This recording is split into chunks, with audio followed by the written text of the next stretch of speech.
They say you never really know someone until money is involved.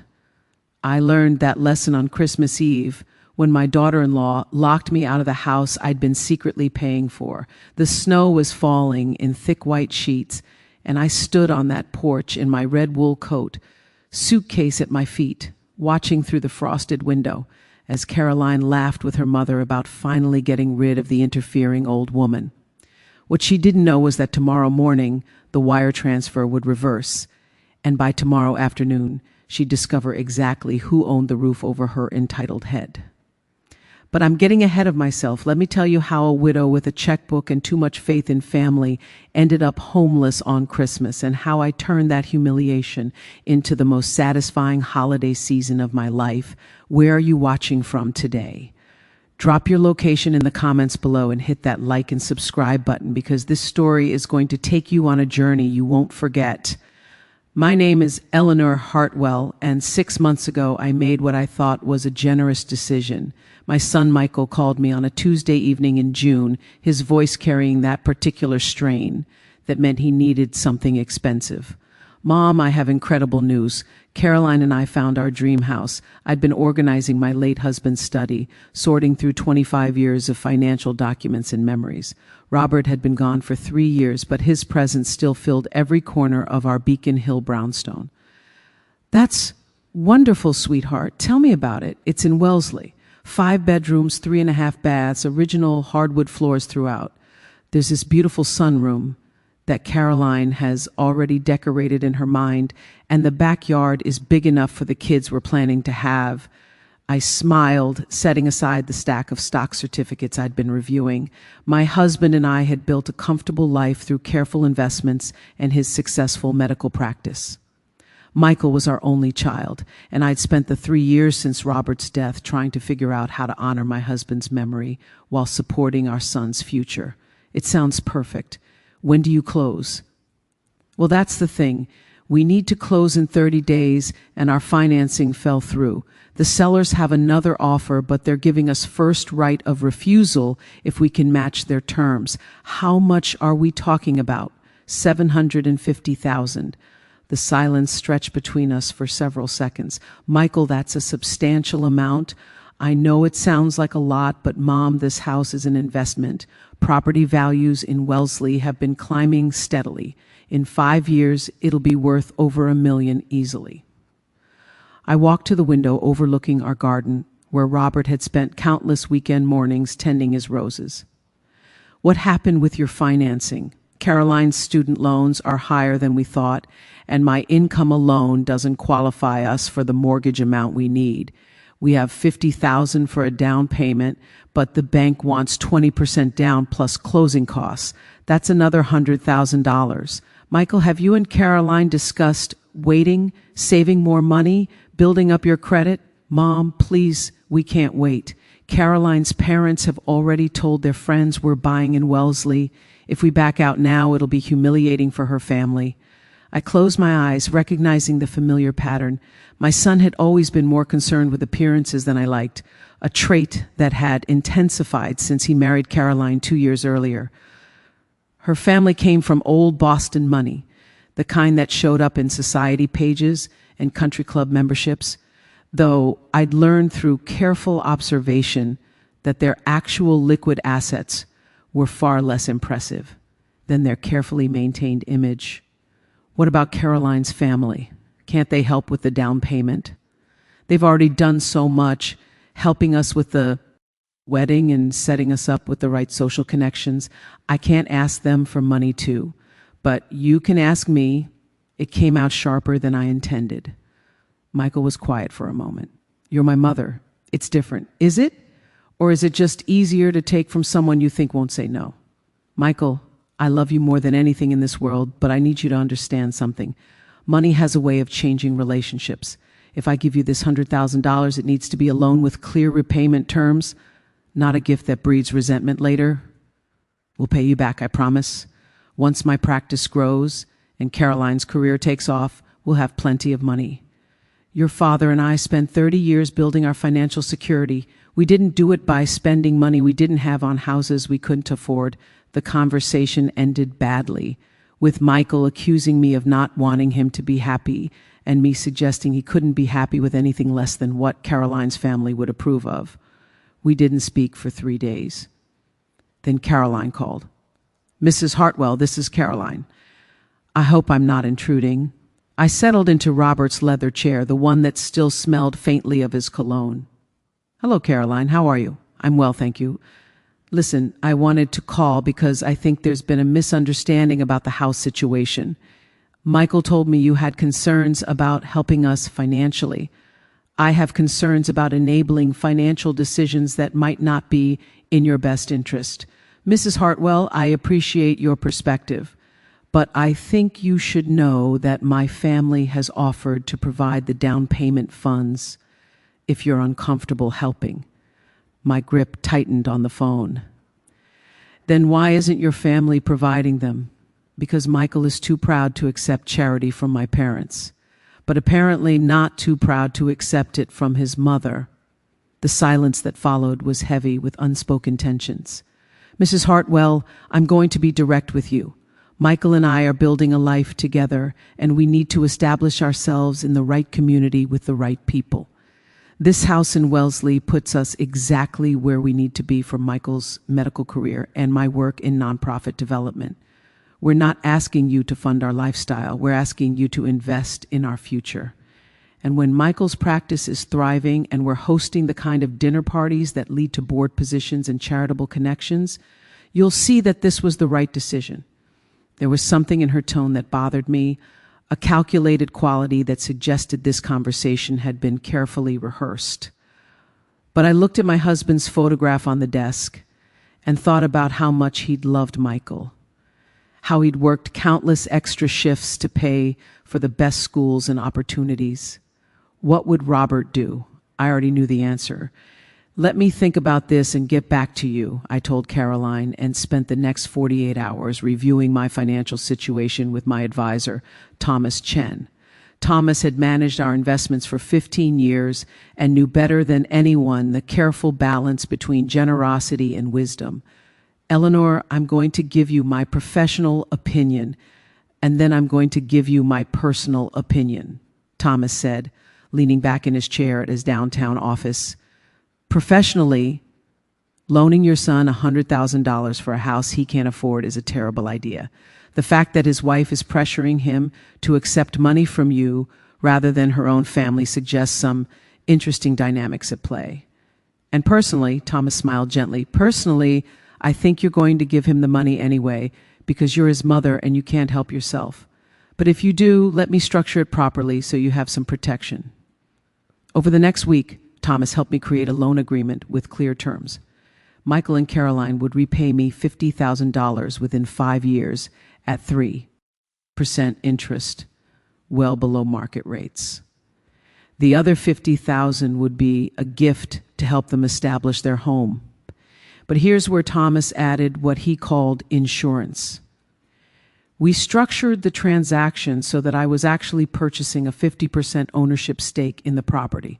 Michael and Caroline would own half, and I would own half until the loan was repaid in full. "It protects your investment," Thomas explained. "If something goes wrong, if they default on the mortgage or decide to sell, you're not just an unsecured creditor, you're a co-owner with legal rights to the property." I signed the papers, transferred the funds, and attended the closing in July, where Michael and Caroline signed documents they barely read, too excited about their new home to pay attention to the details of who actually owned what. The house was beautiful, I had to admit. A classic colonial with white columns and black shutters, sitting on half an acre of perfectly manicured lawn. Caroline had already hired an interior designer and was planning renovations that would cost another $75,000. "Where's that money coming from?" I asked Michael quietly during the housewarming party they threw in August. "Caroline's parents are helping with the renovations as a wedding gift. They wanted to do something special." I watched Caroline's mother, Patricia Ashford, hold court in the living room I'd helped purchase, discussing her daughter's impeccable taste with the other guests. Patricia wore the kind of casual elegance that cost thousands of dollars to achieve, and she had a way of looking at people that assessed their net worth within seconds. I'd failed that assessment at Michael and Caroline's wedding 2 years earlier when I'd arrived in an off-the-rack dress from Nordstrom instead of something custom-made. The months passed, and I settled into what I thought would be a comfortable role in my son's life. I visited once a month for Sunday dinner, always bringing wine or flowers, always careful not to overstay my welcome. Caroline was polite but distant, the kind of daughter-in-law who called me Mrs. Hartwell instead of Eleanor and never quite made eye contact when we spoke. By November, I noticed that Michael had stopped mentioning the loan repayment. I raised it gently during a phone call. "Sweetheart, I wanted to check in about the repayment schedule we discussed. Thomas reminded me that the first payment was due at the end of December." "Oh, right, Mom, about that. Things have been tighter than we expected. The property taxes were higher than the estimate, and Caroline needed a new car because her old one wasn't safe for the commute to Boston. I thought Caroline worked in nonprofit development. Doesn't she work locally? She's transitioning to a consulting role that requires more travel. The point is, we're wondering if we could defer the first payment until June. That would give us time to build up our savings." I felt something cold settle in my stomach. "Michael, the loan terms were very generous. 3% interest when market rates are above 6, and I gave you $50,000 as an outright gift. We agreed on these terms before the closing. I know, and we'll definitely pay you back. We just need a little more time." I decided not to push it. The holidays were approaching, and I didn't want conflict during what would be my 4th Christmas without Robert.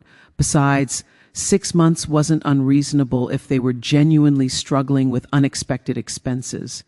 I agreed to the deferral and tried not to think about the warning signs, the expensive car Caroline was driving when I visited in early December, the kitchen renovation that had somehow expanded to include the entire first floor, the Christmas party they were planning for 50 guests with a catered dinner and live music.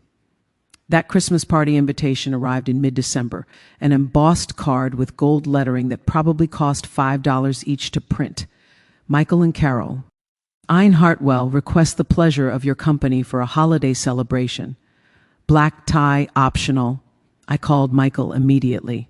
"Sweetheart, this sounds lovely, but a party for 50 people with catering must be incredibly expensive. Are you sure this is wise given your financial situation? Mom, Caroline's parents are helping with the costs, and this party is important for networking. Half the guests are potential clients for my practice and donors for Caroline's consulting work. You can't build a successful life without investing in the right relationships." I heard Caroline's voice in that explanation, her philosophy about spending money to make money, about appearing successful to become successful. It troubled me, but I kept my concerns to myself and RSVP'd that I would attend.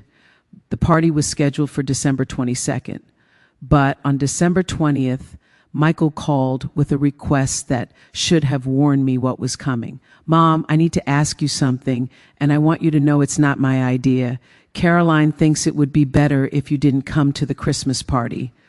I sat down slowly, the phone pressed against my ear. "On Christmas Eve, Caroline's parents are coming. We have plans in my house, Michael. Or have you forgotten that I own half of it? That was part of the loan agreement you signed, but apparently never read carefully." There was muffled conversation in the background, Caroline's voice rising in what sounded like alarm. Then Michael came back on the line. "Caroline says this is completely inappropriate. She says you're trying to ruin our first real Christmas in our new home." "I'm not trying to ruin anything. I'm simply coming to spend Christmas with my son in a property that I partially own. If Caroline has a problem with that, perhaps she should have thought about it before uninviting me to a party funded by her parents in a house funded by me." "But Mom, what will we tell Caroline's family?" "Tell them the truth, Michael. Tell them your mother helped you buy this house and wants to spend Christmas with her only child. Unless the truth is too embarrassing for Caroline's carefully constructed image." The line went dead. He'd hung up on me. My son had actually hung up on me. I sat there for several minutes, processing what had just happened. And then I did something I hadn't done since Robert's funeral. I called my late husband's best friend, Judge Harold Morrison. Harold had presided over countless family law cases during his 30 years on the bench, and he'd always told me to call if I ever needed advice. "Eleanor," what a wonderful surprise. Harold's warm voice came through the line. "I hope you're calling to wish me Merry Christmas and not because you're in trouble." "I'm not sure which it is yet, Harold. I need to understand property law. If I own 50% of a house as a tenant in common, can the other owners prevent me from entering?" Harold was quiet for a moment. "Eleanor, what's going on?" I told him everything: the loan, the co-ownership structure Thomas had arranged, the uninvited party, Caroline's attitude, and my decision to show up anyway. When I finished, Harold sighed deeply. "Legally, you're absolutely within your rights. You're an owner. They cannot bar you from the property. However, Eleanor, I need to ask you something as a friend rather than a judge. What are you hoping to accomplish here?" "I want my son to remember that I exist. I want Caroline to understand that generosity isn't the same as weakness, and I want to stop being treated like an inconvenient obligation instead of the woman who made their dream house possible." Those are valid feelings, but showing up uninvited on Christmas Eve might create a confrontation that damages your relationship with Michael permanently. "Harold, my relationship with Michael is already damaged. He's choosing his wife's comfort over his mother's dignity. At some point, I have to stop accepting crumbs from the table I helped set." Harold chuckled softly. "Robert always said you had a spine of steel under that genteel exterior. Just promise me you'll be careful. Family warfare gets ugly quickly, especially when property is involved." I promised, though I wasn't entirely sure what being careful meant anymore. I spent the next 3 days preparing for my Christmas visit like a general planning a campaign. I packed a suitcase with enough clothes for 3 days. I purchased expensive gifts for Michael and Caroline, the kind that couldn't be dismissed as cheap or thoughtless. And I called Thomas Chen one more time to confirm every detail of my legal position. "You're covered, Eleanor," Thomas assured me. "I have copies of all the documents showing your ownership stake. If they try to physically prevent you from entering, that's illegal. If they call the police, you can prove you're an owner. And if they want to buy you out, we can negotiate terms that would return your full investment plus interest." "I'm not interested in being bought out, Thomas. I'm interested in being respected." "Then I hope this works out the way you want it to. But Eleanor, be prepared for this to get worse before it gets better. People don't like being reminded of their obligations, especially people like Caroline who've built their self-image on the illusion of independence." Christmas Eve arrived cold and clear, one of those perfect New England winter days where everything looked like a postcard. I drove to Wellesley in my late husband's Mercedes, the one I rarely used because it reminded me too much of Sunday drives we used to take together. But today I wanted the armor of respectability, the visible evidence that I wasn't some poor relation begging for inclusion. The house looked spectacular as I pulled into the driveway at 4:15. White lights wrapped around every tree and shrub, a fresh wreath on the door, and through the windows I could see a massive Christmas tree in the living room, decorated in what appeared to be an expensive designer theme of silver and white. I sat in the car for a moment, gathering my courage, and then I got out, retrieved my suitcase from the trunk, and walked up to the front door. I rang the bell and waited. Through the frosted glass, I could see someone approaching, and then the door opened to reveal Caroline in an elegant cream-colored cashmere sweater and tailored wool pants. Her expression went from polite welcome to horrified recognition in half a second.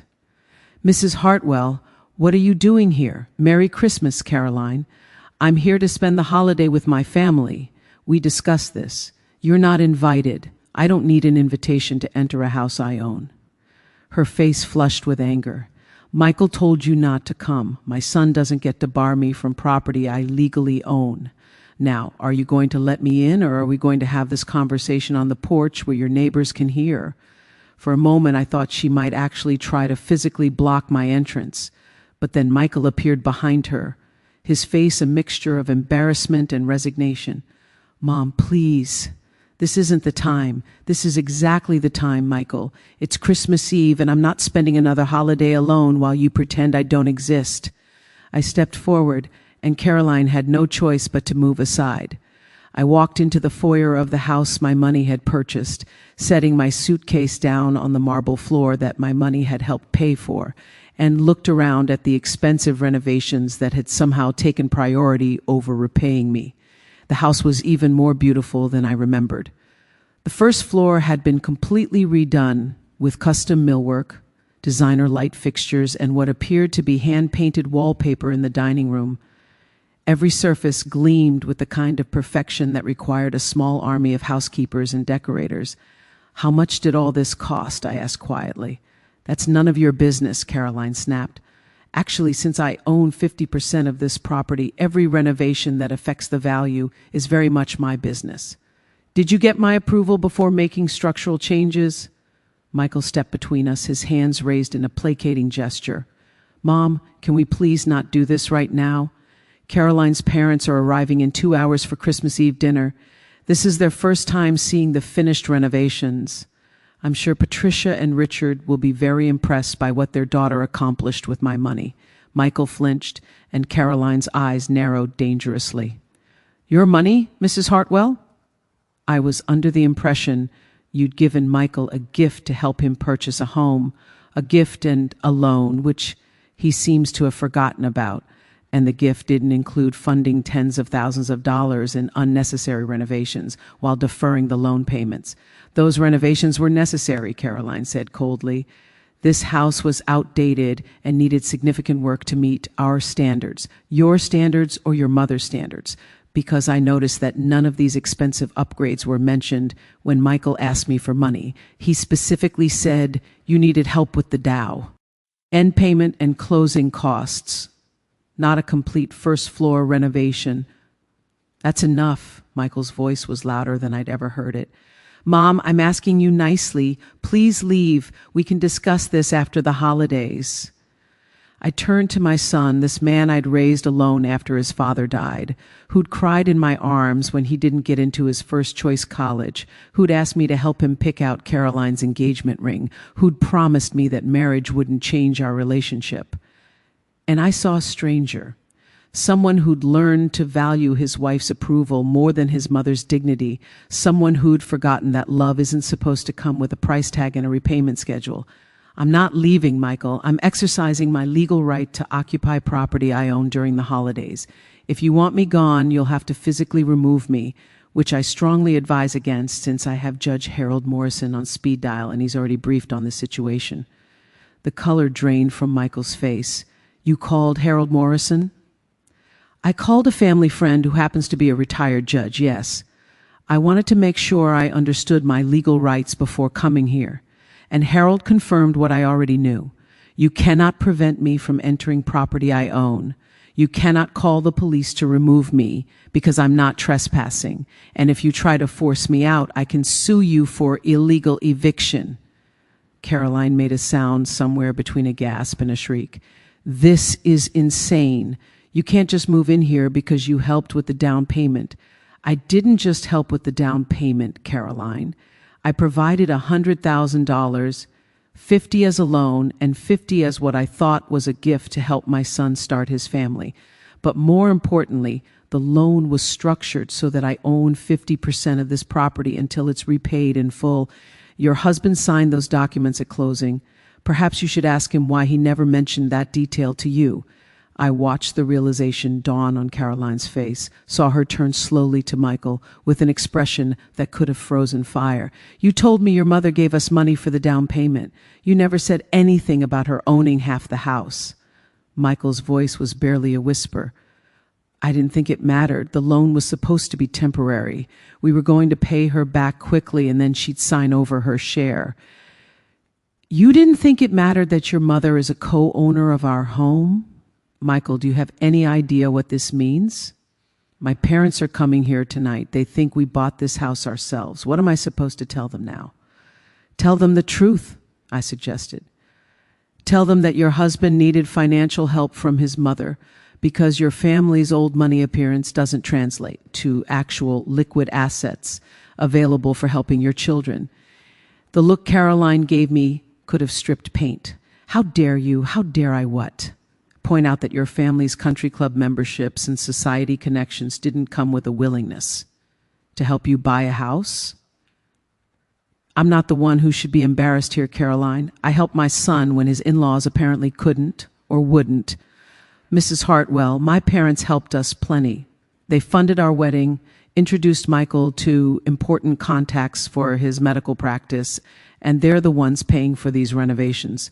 Your parents are paying for renovations on a house they don't own, while my son defers paying back the woman who actually made the purchase possible. That's an interesting set of priorities. Michael stepped forward, his face flushed with anger and shame. Mom, that's enough. You've made your point. You're legally allowed to be here, fine. But if you're staying, you need to understand some ground rules. Caroline's parents cannot know about the co-ownership situation. They cannot know we needed money from you. They cannot know any of this. And why is that, Michael? Why is your wife's family's opinion more important than being honest about our relationship? Because they're important people, he said desperately. Richard Ashford sits on the boards of 3 major Boston hospitals. One recommendation from him could make my career. Caroline has opportunities in nonprofit consulting that depend on maintaining certain social connections. We can't afford to look like we needed financial help. You can't afford to look like you have a mother who loves you enough to help you. The silence that followed was broken by Caroline's cold voice. Mrs. Hartwell, let me be very clear. If you stay here tonight, you will tell my parents that you're visiting for the holidays. You will not mention money, ownership, or anything else that might embarrass Michael or me. You will be polite, pleasant, and you will not create a scene. And if I don't agree to these terms, then I will call the police and tell them you're trespassing and making threats. I don't care what some retired judge told you. I will make this so ugly that you'll wish you'd never come here. I smiled, reaching into my purse for my phone. Go ahead and call them, Caroline. And when they arrive, I'll show them the deed to this property with my name on it. I'll show them the loan documents your husband signed. I'll show them the bank records proving I transferred $100,000 for this purchase. And then we'll see who's embarrassed. Michael grabbed Caroline's arm before she could respond. Both of you stop. Just stop. This is insane. It's Christmas Eve. Can't we just get through one night without destroying everything? I looked at my son and saw something I'd never seen before, genuine fear. He was terrified of losing his carefully constructed life, of having his wife's family discover that he wasn't the independent success story they thought he was. And in that moment, I realized that my presence wasn't just inconvenient, it was threatening his entire identity. Fine, I said quietly, I'll stay in the guest room. I won't mention the ownership situation to Caroline's parents. But Michael, tomorrow morning, you and I are going to have a very honest conversation about what's happened to our relationship and what needs to change. He nodded gratefully, and Caroline looked only slightly less hostile. The guest room is upstairs, 3rd door on the right, she said stiffly. Dinner is at 7. Try to be presentable. I picked up my suitcase and climbed the stairs, my heart pounding with a mixture of victory and sorrow. I'd won the battle to stay, but I wasn't sure yet what I'd lost in the process. The guest room was beautiful, decorated in soft blues and grays with an ensuite bathroom and a view of the snow-covered backyard. I unpacked my suitcase slowly, hanging my dress for dinner in the closet, arranging my toiletries in the bathroom, trying to calm the adrenaline that was making my hands shake. What was I doing? Was I really going to sit through Christmas Eve dinner with Caroline's parents, pretending everything was fine, while tension simmered underneath every interaction? My phone rang. It was Thomas Chen. Eleanor, I've been thinking about your situation all day. I wanted to call and make sure you're all right. I'm at the house, Thomas, in the guest room, about to have Christmas Eve dinner with my son, his wife, and her parents, who don't know I own half of everything they're admiring. Good Lord. That's either very brave or very foolish. I haven't decided which yet. Thomas was quiet for a moment. Eleanor, I want you to know something. I've been managing your finances for 15 years, and I've watched you make very generous decisions for Michael over and over again. You paid for his undergraduate degree, his medical school, his first car, his wedding, and now this house. You've given him every advantage, and he's responded by treating you like an inconvenient creditor. I know, Thomas, that's why I'm here. I'm not trying to punish him. I'm trying to make him see me again. I understand. But I want you to be prepared for how this might end. If Michael and Caroline decide they don't want you as a co-owner, they can force a partition sale. That means the court would order the house sold and the proceeds divided according to ownership percentages. Would I get my money back? You'd get 50% of whatever the house sells for minus selling costs. Given current market values and the renovations they've done, you'd probably come out ahead financially. But Michael and Caroline would lose the house, and your relationship with your son might not survive that. So my choices are either continue being taken for granted or destroy my son's marriage and home. When you put it that way, it sounds bleak. But Eleanor, there's a third option. What's that? You could sell your 50% ownership to them at fair market value, get your money back plus appreciation, walk away clean, and let them own their life completely without your involvement. That's what I'm afraid of, Thomas, that Michael wants my money but not my presence, that I become nothing more than a bank he resents having to repay. I heard voices downstairs, the doorbell ringing, and Patricia Ashford's distinctive laugh echoing through the foyer. Then they're here, Caroline's parents. I need to get ready for dinner. Call me tomorrow, Eleanor. And remember, you have options. You don't have to stay in a relationship that makes you feel small. After hanging up, I sat on the edge of the guest bed for a long moment, gathering my strength.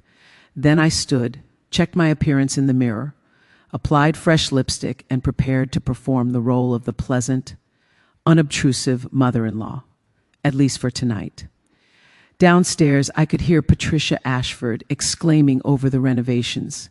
Caroline, darling, you've transformed this place. It's absolutely stunning. The millwork alone must have cost a fortune. Well, we wanted to do it right, Caroline's voice carried up the stairs. Michael and I believe in investing in quality. And Richard's deep voice added, that's my girl, never settle for second best. I descended the stairs slowly, watching the scene in the foyer. Patricia Ashford, elegant in a designer pantsuit with perfectly styled silver hair. Richard Ashford, tall and distinguished in an expensive cashmere blazer. And Caroline, glowing with pride as her parents admired her handiwork. Then Patricia noticed me on the stairs, and her expression shifted to polite confusion. Oh, Caroline, you didn't mention you'd have other guests tonight. This is Michael's mother, Eleanor Hartwell, Caroline said, her voice tight. She decided to join us for Christmas at the last minute. How lovely, Patricia said, though her tone suggested it was anything but. Eleanor, we've met before at the wedding, haven't we? Yes, we have. It's nice to see you again, Patricia. Richard Ashford extended his hand for a formal handshake. Mrs. Hartwell, Merry Christmas. I hope our presence isn't disrupting your holiday plans with your son. Not at all. I'm delighted to spend Christmas with family, all of my family. The emphasis wasn't lost on anyone. Michael appeared from the kitchen carrying a tray of champagne glasses, looking like a man heading for his own execution. He distributed glasses to everyone, and Richard raised his in a toast to Michael and Caroline and to their beautiful home. May it be filled with happiness and prosperity. Everyone drank, but the champagne tasted bitter in my mouth. This beautiful home that my money had purchased. This prosperity built on loans they had no intention of repaying. This happiness constructed on my exclusion. Dinner was an exercise in careful performance. Caroline had hired caterers who'd prepared a feast that belonged in a magazine spread.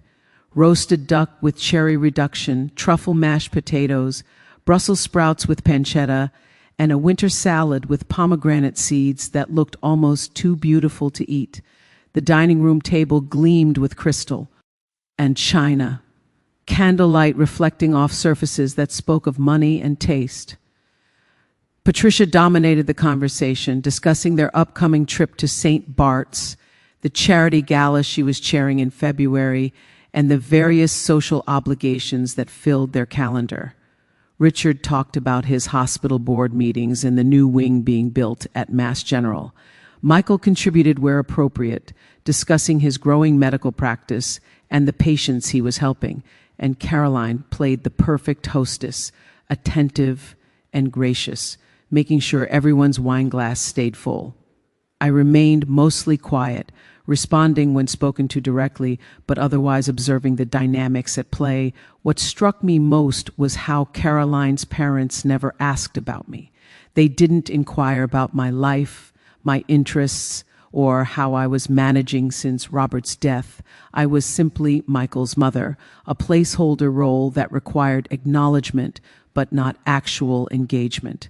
At one point, Patricia turned to Caroline with a smile. "Darling, your father and I were discussing the renovations.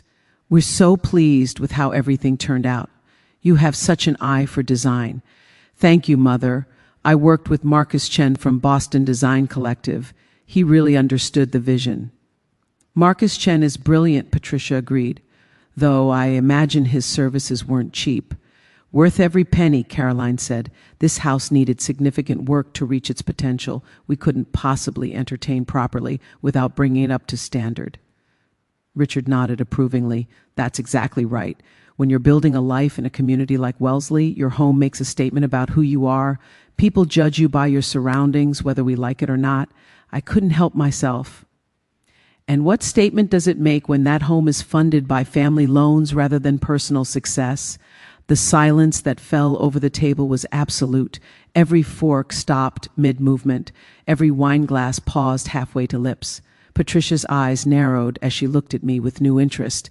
"I'm sorry, Eleanor. What did you say? I simply wondered what message it sends when young couples take on more house than they can afford and rely on family assistance to maintain appearances." "It's an interesting choice." Caroline's face had gone white, then red. "Mrs. Hartwell, I don't think this is an appropriate dinner conversation. I think it's a very appropriate conversation," Patricia said slowly, her gaze moving from me to Caroline to Michael. "Caroline, what is Eleanor talking about? Family loans?" "Mother, it's nothing. Mrs. Hartwell is confused." "I'm not confused at all. I'm quite clear about the $100,000 I provided for the down payment and closing costs on this house. The $50,000 loan that was supposed to be repaid starting this month, and the additional $50,000 I gave as a gift." Richard set down his wine glass with exaggerated care. "Michael, is this true? Did you borrow money from your mother to purchase this house?" Michael's face had gone pale. "We needed help with the down payment. The financing fell through and Mom offered to assist." "She offered? Or you asked?" Richard's voice was sharp. "I asked," Michael admitted quietly. "And you didn't think to come to us first? We're family. We would have helped." "Would you have?" I asked, genuinely curious, because when Michael first mentioned needing money, Caroline told him she couldn't ask you for help because you'd already done so much for them. Patricia's expression had shifted from confusion to carefully controlled anger. "Caroline, is that what you told Michael, that we couldn't help?" "That's not exactly what I said." "Then what exactly did you say? Because it sounds to me like you steered your husband toward his mother's money rather than admitting to him that we have some financial constraints of our own." The revelation hung in the air like smoke. I watched the dynamics shift and recalibrate. Caroline mortified that our mother, had just admitted to having financial limitations. Patricia angry at being put in this position. Richard looking at his wife with something approaching shock. And Michael finally beginning to understand how he'd been manipulated. I took a sip of wine and continued, my voice calm and measured. For the record, I didn't mind helping Michael. I was happy to do it. What I minded was being uninvited to parties in a house I partially own, being asked to defer loan repayments while watching tens of thousands being spent on renovations, and being treated like an embarrassing secret rather than the person who made this all possible. "You own part of this house?" Richard's question was directed at Michael. 50% until the loan is repaid. The loan was structured as a co-ownership arrangement. My financial advisor insisted on it to protect my investment.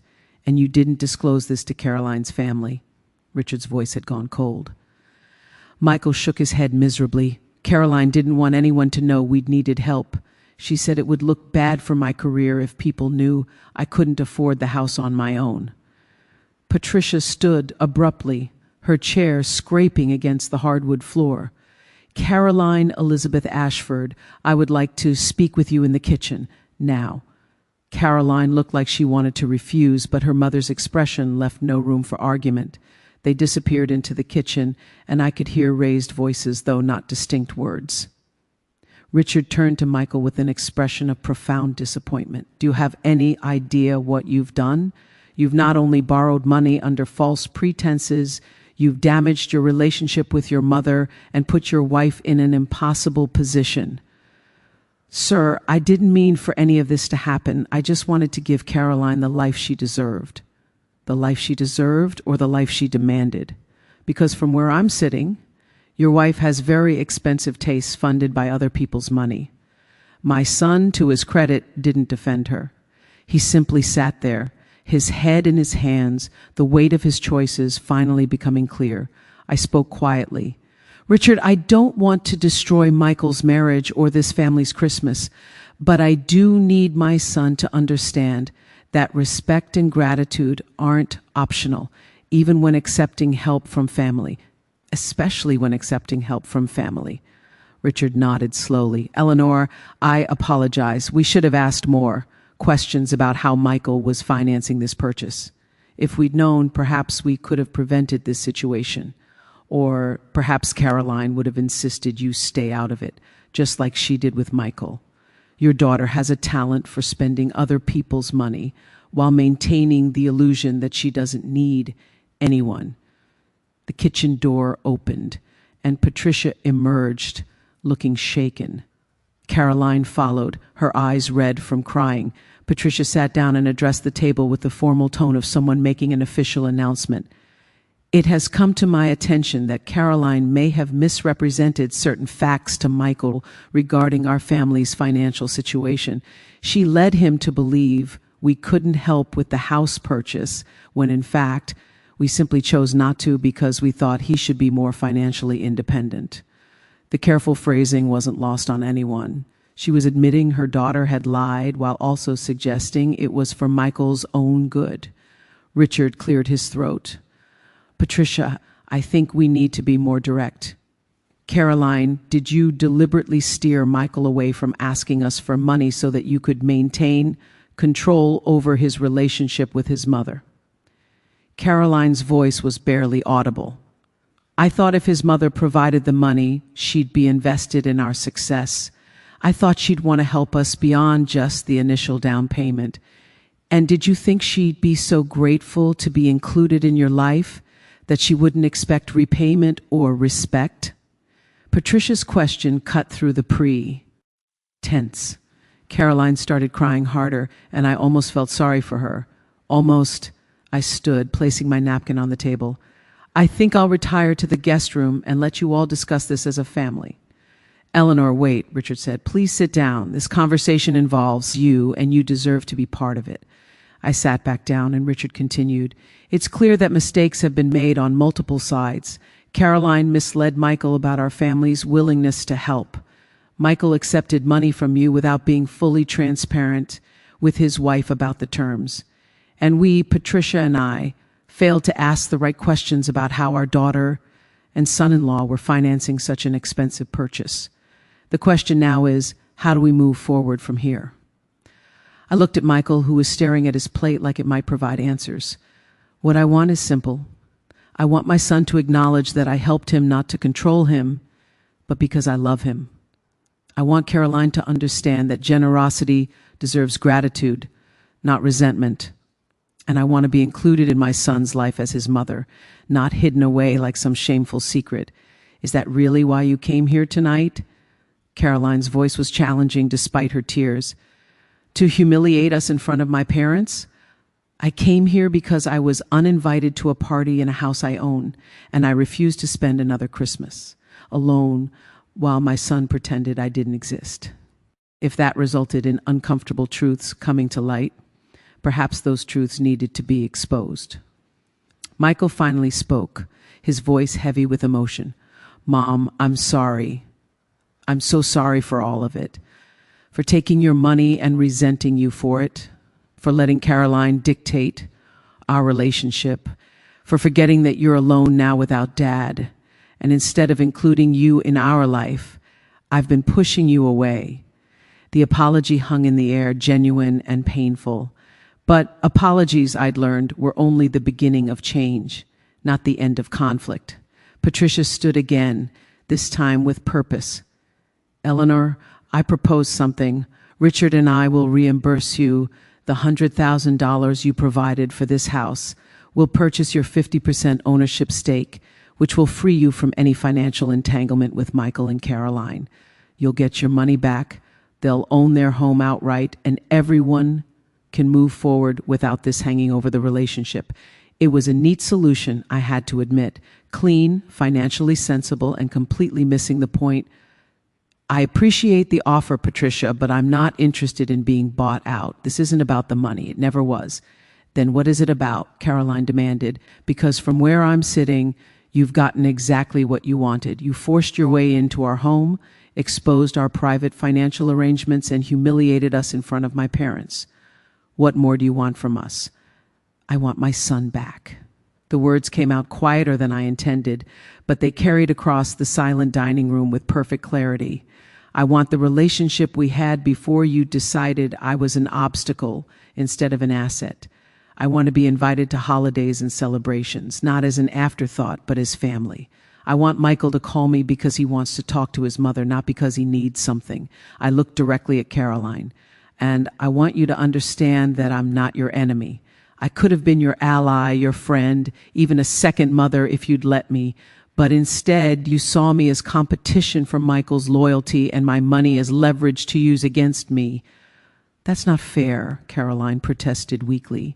"Isn't it? You uninvited me to a party because you didn't want your parents to know I'd helped you.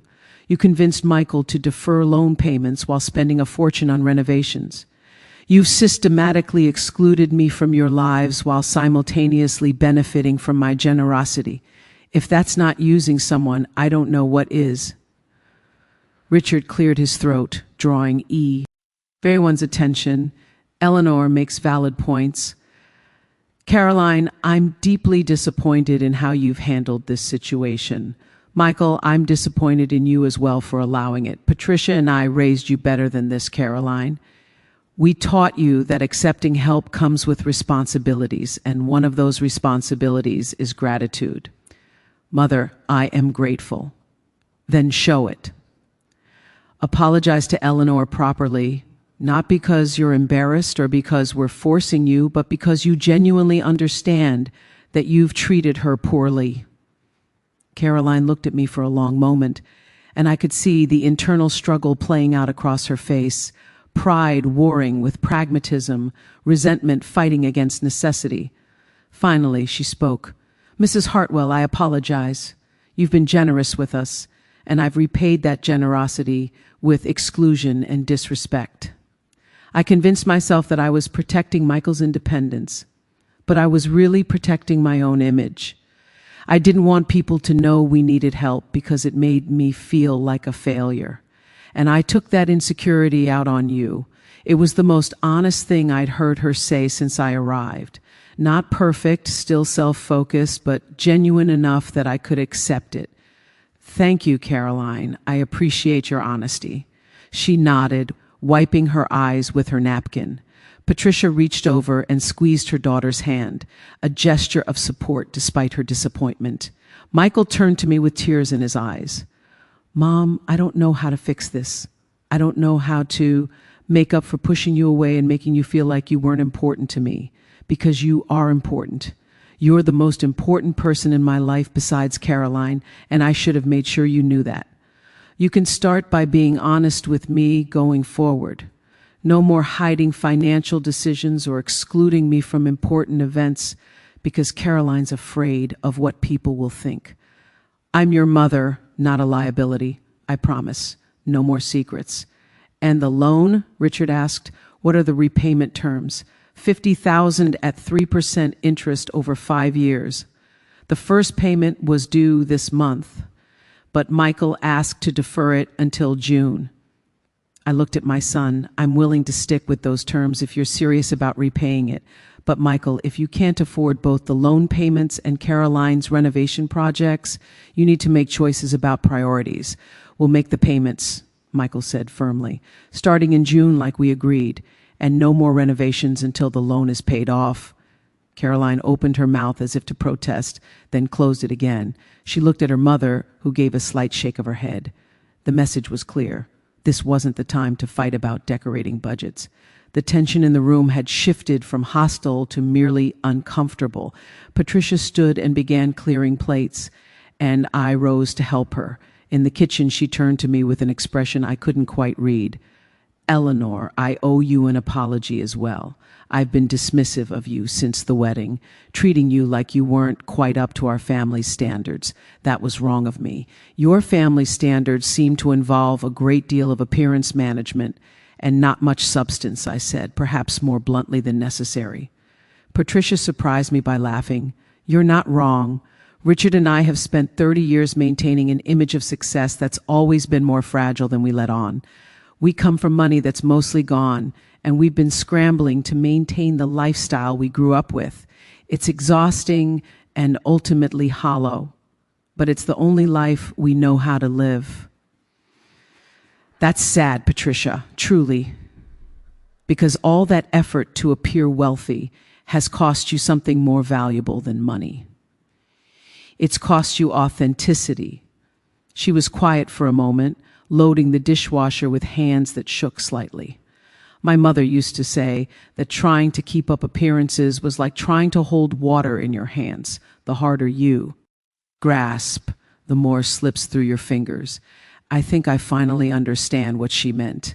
We finished cleaning the kitchen in companionable silence, and when we returned to the dining room, the men had moved to the living room with coffee. Michael and Richard were talking quietly, and I could hear Richard offering advice about managing finances and setting boundaries in marriage. Patricia and I joined them, and Caroline brought out a tray of Christmas cookies that the caterers had left. For the next hour, we maintained a fragile peace, discussing neutral topics like the weather and upcoming plans for the new year. At 10 o'clock, Patricia and Richard made their excuses to leave. Before they left, Richard pulled me aside. Eleanor, I want you to know that I'm going to speak with the board at Mass General about opportunities for Michael, not because of family connections, but because he's a talented physician who deserves recognition for his work. But I'm also going to make sure he understands that professional success built on shortcuts and borrowed money is never as satisfying as success earned through honest effort. I appreciate that, Richard, and I hope we can start fresh, all of us. After they left, the house felt enormous and quiet. Michael slumped on the couch looking exhausted, and Caroline stood by the Christmas tree, touching the ornaments absently. I should go to bed, I said. It's been a long evening. Mom, wait. Michael stood and crossed to me, taking my hands in his. I know I said this already, but I need you to really hear me. I'm sorry, not just for tonight, but for the past 2 years.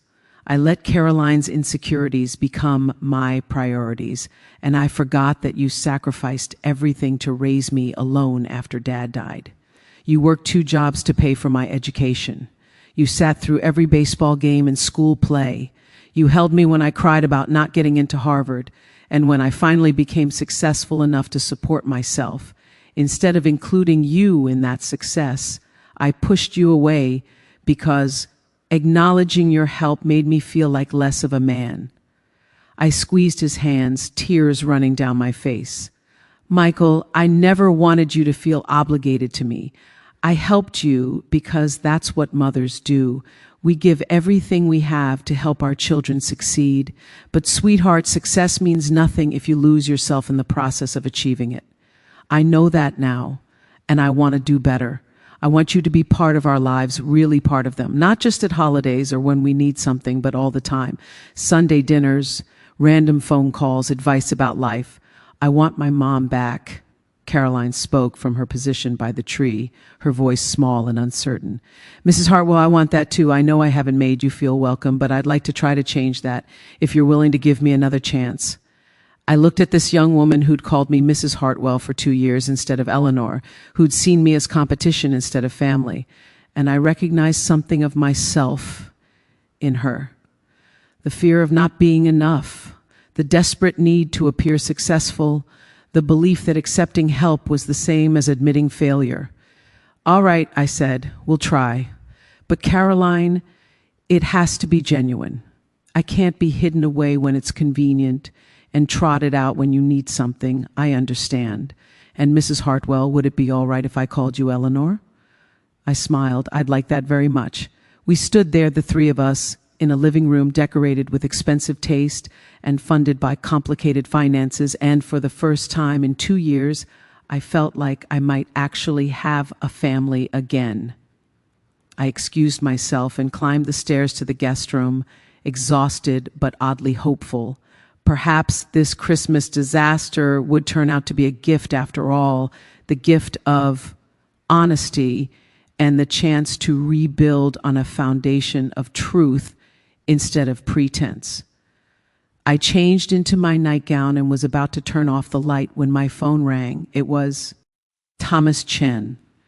Eleanor, I know it's late, but I've been worried about you all evening. How did it go? It went badly and then better. Caroline's parents found out about the loan. There was a confrontation at dinner. Several apologies were issued, and I think we might have reached an understanding. That sounds exhausting. Are you all right? I'm tired, Thomas, but I'm also relieved. I spent 2 years being polite and accommodating and watching my relationship with Michael disintegrate. Tonight, I stopped being polite and started being honest. It was terrifying and necessary. Thomas chuckled. Robert would be proud of you. He always said you were stronger than you knew. I miss him, Thomas, especially at Christmas. I know you do. But Eleanor, he'd want you to be happy. He'd want you to stand up for yourself and not let anyone, including your own son, take advantage of your generosity. I think that's what I did tonight. We'll see if it sticks. Call me after Christmas. We'll review your financial situation and make sure the loan repayment is properly structured. And Eleanor, Merry Christmas. Merry Christmas, Thomas. I fell asleep surprisingly quickly, exhausted by emotion and confrontation, and woke Christmas morning to sunlight streaming through the guest room windows. For a moment, I forgot where I was, and then the events of the previous evening came flooding back. The dinner, the revelations, the apologies. I checked my phone and saw a text from Michael sent at 6 a.m. Mom, Caroline and I are making breakfast. Please come down whenever you're ready. No rush. I showered and dressed carefully, choosing a festive red sweater and comfortable slacks, and descended the stairs to find my son and daughter-in-law working together in the kitchen. The smell of coffee and cinnamon filled the air, and Christmas music played softly from hidden speakers. Morning, I said from the doorway. They both turned, and I was struck by how young they looked, how uncertain. These weren't the confident couple who'd excluded me from their perfect life. These were two people who'd been forced to confront uncomfortable truths and were trying to figure out how to move forward. Mom, Merry Christmas, Michael said, crossing to hug me. We're making French toast and bacon. Your favorite. You remembered. Of course I remembered. I haven't forgotten everything about you just because I've been a terrible son. Caroline poured me coffee without asking how I took it, which meant Michael had told her, black, 1 sugar. She handed me the cup with a tentative smile. I hope you slept well, Eleanor. Better than I expected, honestly. I thought I'd lie awake all night replaying the dinner conversation. We did that for you, Michael said wryly. Caroline and I were up until 2 a.m. talking about everything. And what did you conclude? That we've been living beyond our means while telling ourselves it was an investment in the future. That we've been prioritizing image over integrity. and that we've treated you terribly while convincing ourselves we were just establishing appropriate boundaries. Caroline flipped the French toast with more force than necessary. My therapist is going to have a field day with this when I see her next week. I didn't know you were seeing a therapist, I said carefully. I started 3 months ago. Anxiety and depression related to feeling like I was never good enough, no matter what I accomplished. Caroline laughed bitterly. Turns out spending money you don't have to impress people you don't like is not actually great for mental health. Who knew? Michael put his arm around her waist, and she leaned into him.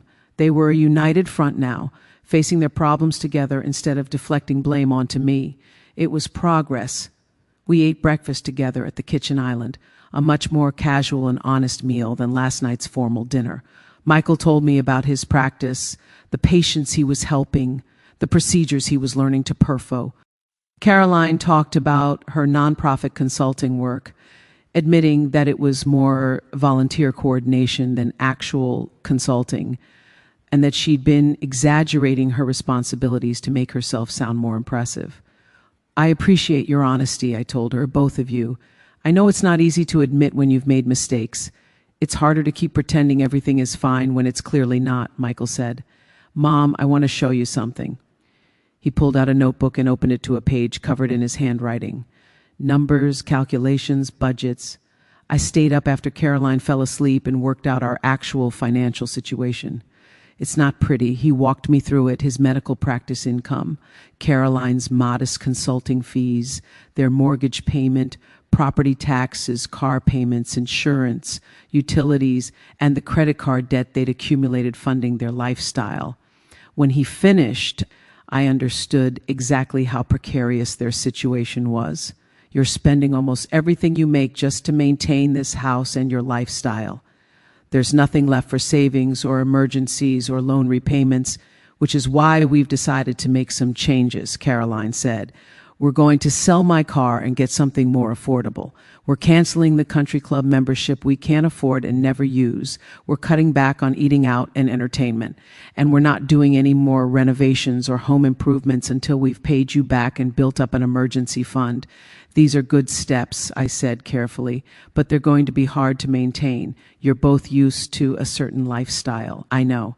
Michael closed the notebook.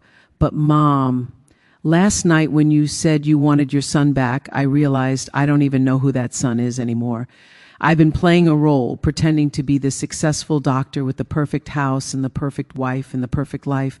And the truth is, I'm drowning. I'm working 60-hour weeks to make enough money to pay for things I don't need. I barely see Caroline. I haven't called you in weeks because I was afraid you'd ask about the loan payment. I'm exhausted and unhappy, and I don't know how I got here. You got here by caring more about other people's opinions than your own values, I said gently. It's easy to do, especially when you're married into a family that places so much importance on appearances. But Michael, you have a choice now. You can keep trying to live up to impossible standards, or you can define success on your own terms.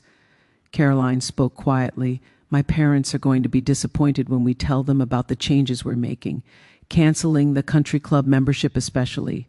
They sponsored us, and it'll look bad for them if we drop out. Let them be disappointed, I said. Caroline, you can't live your life trying to manage your parents' emotions. That's an impossible burden that will make you miserable.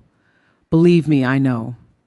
I spent years trying to be the perfect widow, the perfect mother, the perfect friend, and all it got me was lonely and resentful. She nodded slowly, and I could see her processing this idea that she could choose her own path instead of following the one her family had laid out. After breakfast, we exchanged gifts in the living room. I'd brought thoughtful presents I'd purchased weeks ago, a first edition medical textbook for Michael that I'd found through a rare book dealer, and a beautiful silk scarf for Caroline from a boutique on Newbury Street. They gave me a generic gift basket that had clearly been purchased at the last minute from some upscale grocery store. The contrast was painful, but I tried not to let it show. Thank you both. This is lovely. Mom, I'm sorry. We should have put more thought into your gift. We were so focused on the party and the house that we didn't even start Christmas shopping until last week. It's fine, Michael. I appreciate the thought, but it wasn't fine, and we all knew it. It was another example, how I'd become an afterthought in my son's life. We spent the rest of Christmas morning in surprisingly comfortable conversation. Caroline told me about her childhood Christmases, the elaborate celebrations her family hosted, and the pressure she'd felt to maintain those traditions. Michael reminded me of Christmases when he was young, before Robert died, when we'd been a complete family. And I shared memories of my own childhood, growing up in a modest household where love mattered more than expensive gifts. By early afternoon, I could feel the emotional exhaustion setting in. I made my excuses to leave, and Michael walked me to my car. Mom, I don't want this to be the end. I don't want to go back to the way things were, barely talking except when I need something. Neither do I, sweetheart. So let's make a plan. Sunday dinners once a month at your place. I'll cook. And I'll call you every week, not just when I need advice or money, but to actually talk. I'd like that. And Michael about the loan repayment. He tensed, and I realized he was afraid I was going to add new terms or demands. I want you to stick with the original schedule. First payment in June, then monthly after that. But if you run into genuine financial difficulties, real emergencies, not just budget shortfalls because you overspent, I want you to tell me. We'll figure it out together. You're being too generous after everything I've done. I'm being your mother. That's what we do. We love you even when you make mistakes. We just expect you to learn from them. He hugged me tightly, and I could feel him shaking slightly. When he pulled back, his eyes were wet with tears. I love you, Mom. I don't say it enough, but I do. I love you too, sweetheart. Merry Christmas. I drove home through quiet streets, most of Boston celebrating with their families, and felt a complicated mix of emotions. Relief that the confrontation was over. Hope that things might actually improve. Sadness at how much damage had been done to our relationship. And underneath it all, a growing sense of strength. I'd stood up for myself.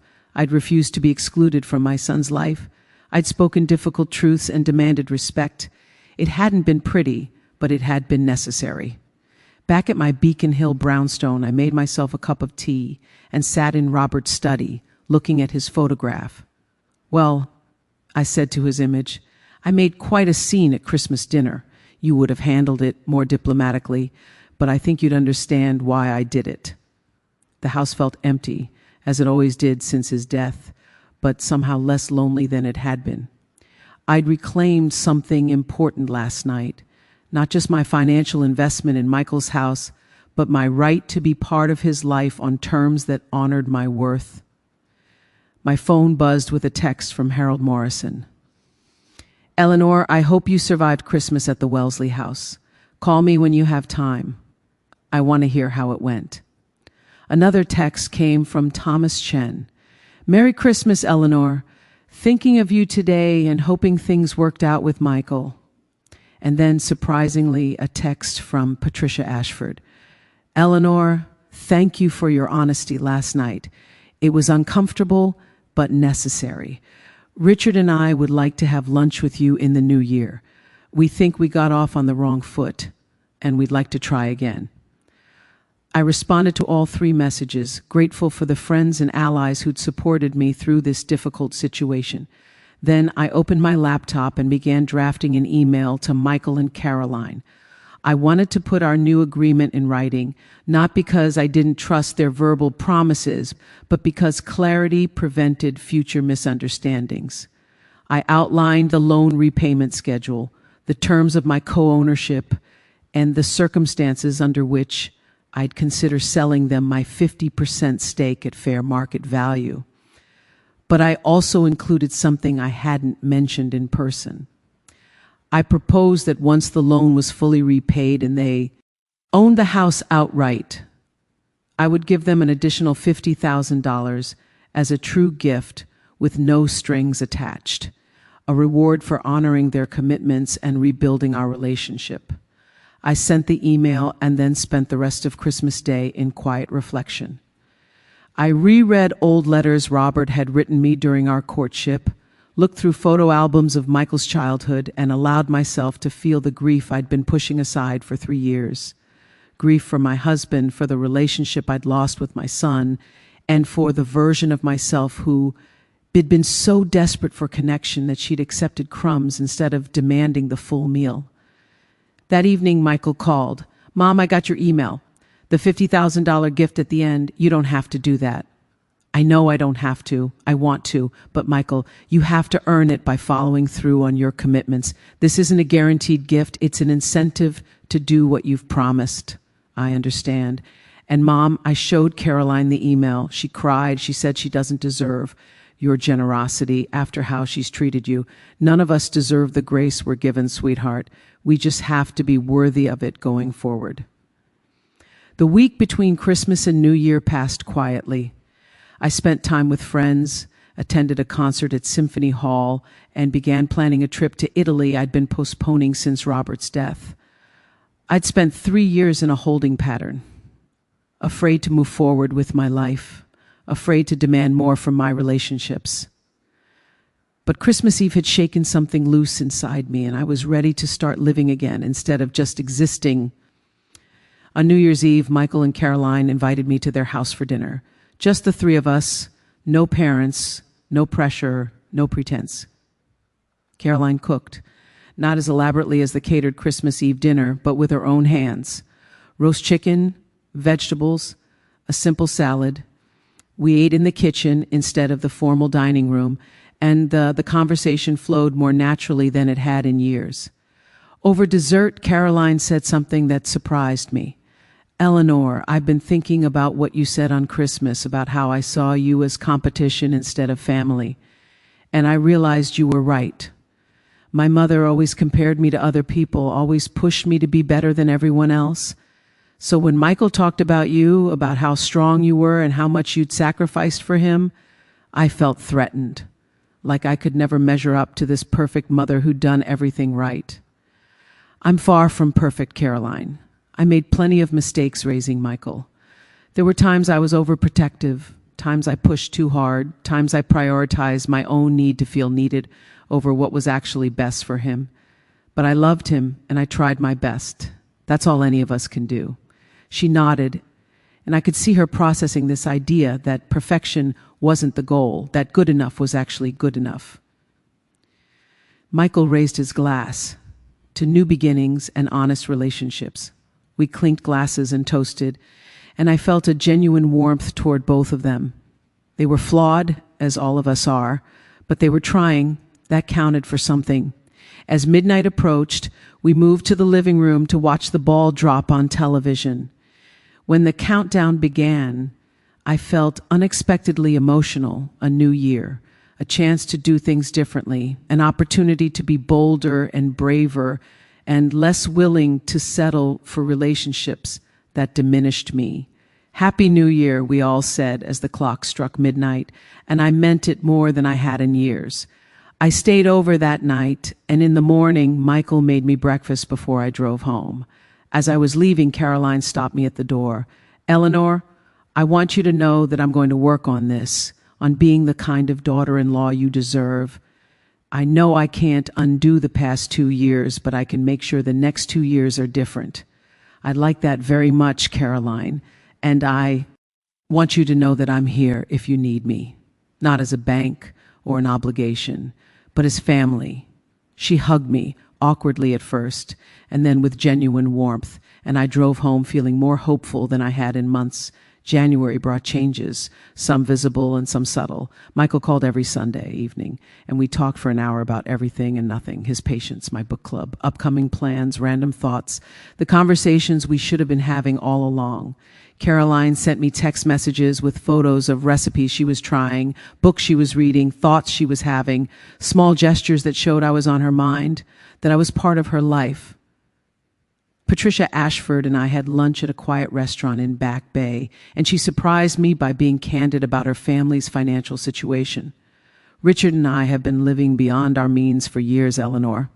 We inherited money from our parents, but we spent it maintaining a lifestyle we couldn't actually afford. Now we're in our 60s with impressive social connections and not much else. It's terrifying. Why are you telling me this? Because I want you to understand why Caroline is the way she is. She watched her father and me struggle to maintain appearances, and she internalized the message that looking successful was more important than being financially stable. We taught her that, and I regret it deeply. Patricia, it takes courage to admit that. You could have just continued the pretense. What's the point? You've already seen behind the curtain. And honestly, it's exhausting keeping up the facade. I'd rather be authentically middle class than fraudulently wealthy. We talked for 2 hours, and by the end, I understood Caroline much better. She wasn't malicious or cruel. She was just scared, repeating patterns she'd learned from her parents, trying to outrun the fear of financial insecurity by spending money she didn't have. In February, Michael made his first loan payment, $50 transferred electronically to my account on the first of the month. It wasn't much, but it was something. It was follow-through. It was respect. He called me after he made the transfer. Mom, I just want you to know that this isn't a burden. Paying you back feels right. It feels like I'm taking responsibility for my choices instead of just accepting your generosity without consequences. I'm proud of you, sweetheart, and I deposited the check from the IRS for your tax refund, Michael added. Turns out we'd been over withholding, and we got back almost $3,000. Instead of spending it, we put it in a savings account. We're building an emergency fund like we should have done years ago. These are good choices, Michael. Keep making them. By March, their lifestyle had visibly changed. Caroline drove a 3-year-old Honda instead of the luxury SUV she'd been leasing. They ate dinner at home most nights instead of at expensive restaurants. Michael had dropped the country club membership, and while Patricia and Richard had been disappointed, they'd eventually accepted it. The most significant change, though, was in how they talked about money. They'd stopped pretending they had unlimited resources and started being honest about their budget constraints. When Patricia suggested an expensive weekend trip to New York for Caroline's birthday, Caroline declined and explained why. Mom, we're trying to be more financially responsible. We'd love to visit, but we'll drive up for the day instead of staying at expensive hotels and eating at places we can't afford. Patricia had been taken aback at first, but then she'd suggested they all have a casual lunch instead of the elaborate dinner she'd been planning. Progress, I thought, slow, awkward, but real. In April, I went to Italy for 2 weeks, the trip I'd been postponing for 3 years. I walked through Florence and Rome, visited museums and churches, ate incredible food, and felt Robert's presence beside me. He would have loved this, I thought, standing in front of Michelangelo's David. And he would want me to keep living, keep experiencing beauty, keep moving forward instead of staying frozen in grief. While I was gone, Michael sent me daily text messages, photos of his day, random thoughts, little updates about his life. Caroline sent messages too, asking about my trip, sharing that she missed our conversations, telling me she was proud of me for traveling alone. When I returned, tanned and refreshed and feeling more like myself than I had in years, they picked me up from the airport. We went to dinner at a moderately priced Italian restaurant, and I told them about my trip while they shared updates about their lives. Michael had been offered a position at a larger practice that would increase his income by 30%. Caroline had been hired for a real consulting position, not volunteer work dressed up as consulting, with a nonprofit that focused on education reform. They were building real careers instead of just impressive-sounding titles. Over tiramisu, Michael said something that made me tear up. Mom, while you were gone, I realized something. For the past few years, I've been so focused on becoming successful that I forgot to just be happy. I was working all the time, spending money we didn't have, trying to impress people who didn't really matter, and I was miserable. But these past few months, living more simply, being honest about our finances, actually talking to you instead of avoiding you, I've been happier than I've been since before Dad died. Maybe success isn't about the house you live in or the car you drive. Maybe it's about having relationships that matter and living according to your values. When did you get so wise? I asked, smiling through tears. I learned it from you, he said. You spent years telling me that character matters more than credentials, that integrity matters more than image. I just finally started listening. We finished dinner and they drove me home, and as I watched them pull away from my brownstone, I felt a sense of peace. This was what I'd wanted all along. Not control over my son's life, not gratitude for my financial help, just a genuine relationship built on honesty and mutual respect. In May, I had lunch with Thomas Chen to review my finances. You're doing well, Eleanor, Thomas said, showing me spreadsheets and investment statements. Your portfolio has grown significantly this year, and Michael has made all his loan payments on time. At this rate, he'll have the $50,000 repaid in 4.5 years, ahead of schedule. I'm glad to hear it. And Thomas, I want to make some changes to my estate planning. I want to establish the charitable foundation we discussed, with a focus on helping widows navigate financial independence after losing a spouse. It was something Robert and I had talked about before he died, and I think it's time to make it real. Thomas smiled. Robert would be pleased. And Eleanor, can I say something as your friend rather than your financial advisor? Of course. You've changed this year. When you first came to me about the loan to Michael, you were trying so hard to be generous while protecting yourself. You were conflicted about setting boundaries with your son. But now you're clear about what you want and what you're willing to accept. What happened? I got called out of my son's house on Christmas Eve, I said with a slight smile. Or rather, I refused to be excluded from it. And I discovered that standing up for yourself, even when it's uncomfortable, is better than being quietly resentful. Sometimes the best gift you can give someone is honesty, even if they don't want to hear it. Thomas nodded approvingly. Robert used to say that you were tougher than you looked. I think he'd be proud of how you've handled this situation. I hope so. I miss him every day, but I'm learning to live fully instead of just surviving. That's all any of us can do. June arrived with warm weather and the first official loan payment under the original schedule. Michael and Caroline invited me to Sunday dinner to celebrate. They'd been making the monthly payment since February, but June marked the beginning of the agreed-upon repayment timeline. We have something to show you, Caroline said after dinner. She pulled out a binder and opened it to reveal a detailed budget spreadsheet, bank statements, and a 5-year financial plan. Michael and I have been working with a financial advisor, someone Thomas recommended.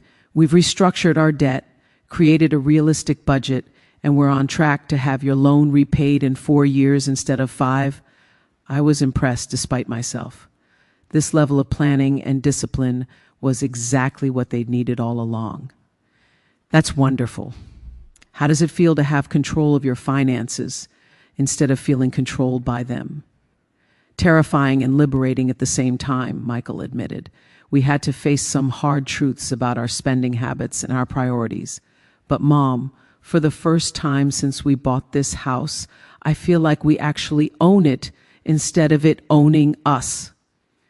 Caroline added, we've also been talking about what we want our life to look like long term.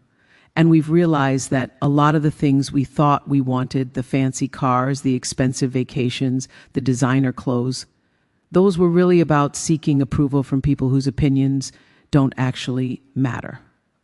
What we really want is financial security, meaningful work, and relationships with people who care about us for who we are, not what we have. I'm so proud of both of you. This kind of self-awareness is rare, especially in people your age. It's taken us a while to get here, Michael said, and we've made a lot of mistakes along the way. But I think we're finally becoming the adults we were supposed to be. They walked me through their entire financial plan, showing me how they'd cut expenses, increased income, and allocated money towards savings and debt repayment. It was thorough and realistic, the kind of planning that actually works because it's based on honest assessment rather than wishful thinking. Before I left, Caroline gave me a small wrapped package. This isn't much, but I wanted you to have it." Inside was a framed photograph of the three of us taken on New Year's Eve. We were laughing at something, our faces open and genuine, looking like an actual family instead of people performing the role of family. On the back, Caroline had written in her elegant handwriting, "To Eleanor, who taught us that love requires honesty and generosity requires respect. Thank you for not giving up on us. With love, Caroline and Michael." I held the frame carefully, tears blurring my vision.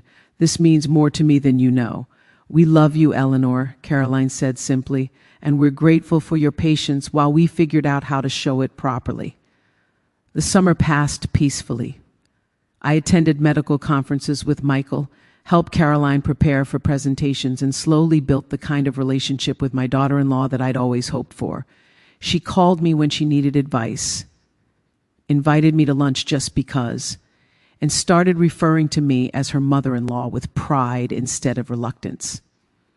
In August, Patricia and Richard invited all of us to their home in Cape Cod for a weekend. It was a modest cottage, not the grand estate I'd imagined, and Patricia seemed more relaxed there than I'd ever seen her in Boston. Over dinner on the deck, Richard raised his glass in a toast to Eleanor, who had the courage to tell us truths we didn't want to hear, and the grace to give us time to learn from them. I don't know if Caroline and Michael would have gotten their financial house in order without your intervention at Christmas, so thank you for caring enough to be honest, even when it was difficult. I appreciate that, Richard, and I want to acknowledge that all of you have done the hard work of changing. I just avoided the catalyst. Patricia leaned over and squeezed my hand. I've been thinking about that Christmas Eve dinner a lot. At the time, I was mortified that our family's financial pretenses were being exposed. But looking back, it was exactly what we all needed. We'd been living in a fantasy world where image mattered more than reality, and you forced us to confront the truth. That's a gift, even if it didn't feel like one at the time. We spent the weekend swimming, reading, playing board games, and having the kind of leisurely conversations that build genuine connection. I watched Michael and Caroline together, noting how they'd grown as a couple, how they supported each other through the difficult process of changing their lifestyle and values. They were going to be okay, better than okay. They were going to be genuinely happy. In September, I launched the charitable foundation I'd been planning with Thomas, the Eleanor and Robert Hartwell Foundation for Widow Support. We started small, offering financial literacy workshops and one-on-one counseling for women who'd lost their spouses and were navigating complex financial decisions alone.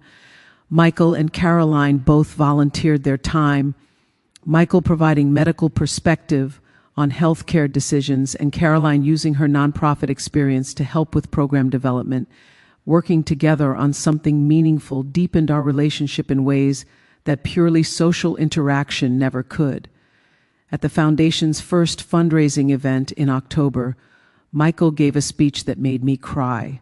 My mother could have spent her retirement traveling, relaxing, and enjoying the financial security she and my father built together. Instead, she chose to create this foundation to help other women avoid the isolation and confusion she experienced after losing her husband. That's who she is, someone who transforms her own pain into purpose, who uses her resources to lift others up. And I'm ashamed to say that for several years, I took her generosity for granted and failed to see her true value. But she never gave up on me, even when I gave her every reason to. So this foundation isn't just about helping widows navigate financial independence. It's about honoring a woman who shows us every day what it means to live with integrity, courage, and compassion. The audience applauded, and I stood to hug my son, this man who'd finally learned to see me clearly. The foundation raised over $50,000 that night, money that would help dozens of women in the coming year. November brought Thanksgiving, and this time, when Michael and Caroline invited me for dinner, there was no question about whether I was welcome. Patricia and Richard came too, and we had a casual, joyful meal with no pretense and plenty of laughter. Over pumpkin pie, Caroline made an announcement that took everyone by surprise. Michael and I have some news. We're pregnant. The table erupted in congratulations, and I felt a surge of joy so intense it was almost painful. I was going to be a grandmother. This baby would grow up in a family that had learned hard lessons about money and love and the importance of honest relationships. After dinner, Caroline pulled me aside. Eleanor, I want to ask you something, and please feel free to say no if it's too much. We'd like to name the baby Robert, if it's a boy, after Michael's father, and we'd like you to be as involved in this child's life as you want to be, not as an obligation or because we need free childcare, but because we want our child to know you, to learn from you, to benefit from your wisdom and love. I would be honored, I managed to say through tears, both to have the baby named after Robert and to be part of their life. Thank you for asking. We should have included you all along, Caroline said quietly. I wasted 2 years being threatened by you when I could have been learning from you, but I promise this baby will know their grandmother and understand how lucky they are to have you.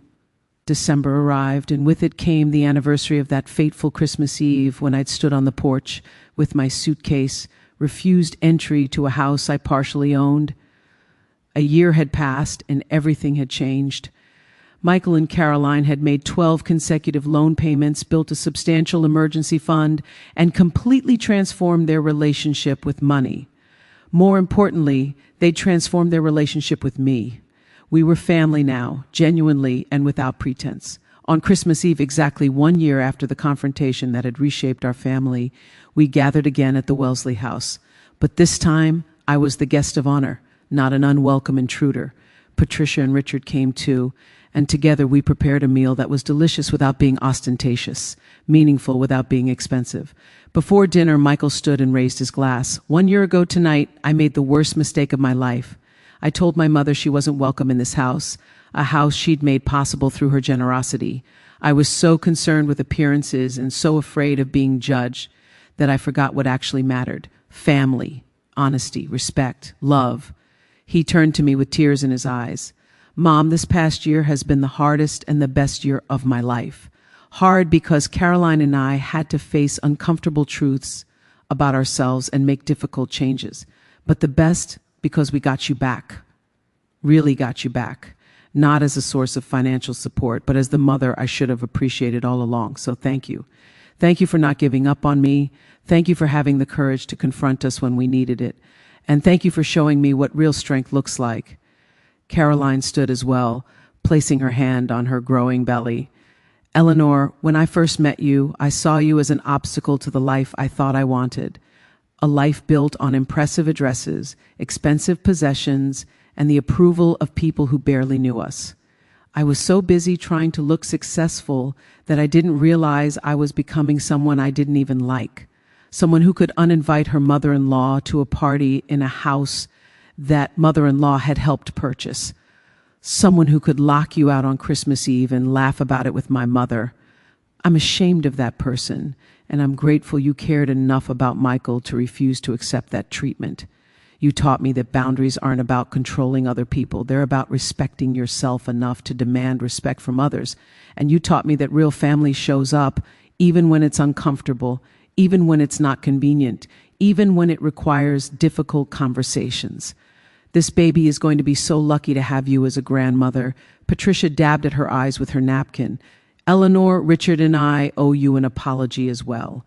We raised Caroline to value appearance over substance, and we modeled financial irresponsibility disguised as sophistication.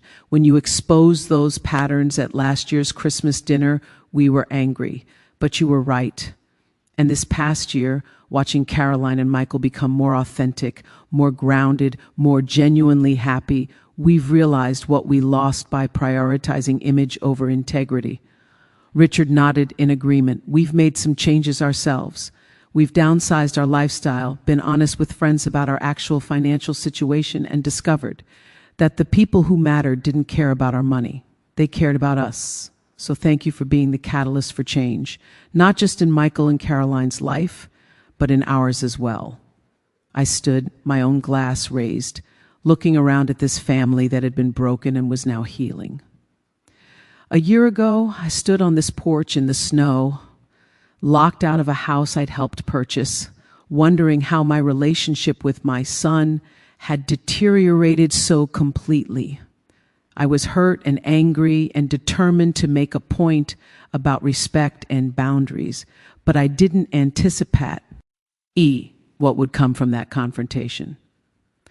I didn't expect that refusing to be excluded would lead to honest conversations, that demanding respect would lead to genuine relationship, that standing up for myself would create space for all of us to be more authentic. This past year has taught me that love without boundaries isn't actually love, it's enabling. And generosity without respect isn't actually generosity, it's being taken advantage of.